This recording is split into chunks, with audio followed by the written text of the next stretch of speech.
थोड़े ना लगे छोटे बच्चे पढ़ते थे, साढ़े बच्चे भी अच्छे पढ़ते हैं, मेरे भी मेरा वाला बच्चा है वो भी छोटा है। ये आज आपके बच्चे के साथ किसी के साथ हो सकता है, ठीक है। एज कल को मेरे आई एम ऑल्सो एक्सपेक्टिंग मैं भी फादर बना, मैं अपने बच्चे के फ्यूचर देखना है, हियर विद यू, ठीक है। बट प्लीज बी काम, इसमें इमोशनल होके पर काम नहीं खराब करना।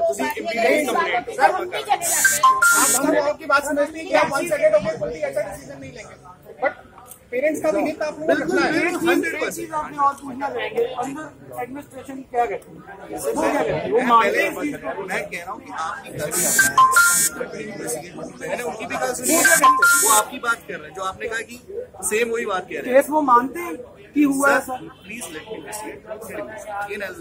ठीक है, प्लीज वेलकम। Thank you.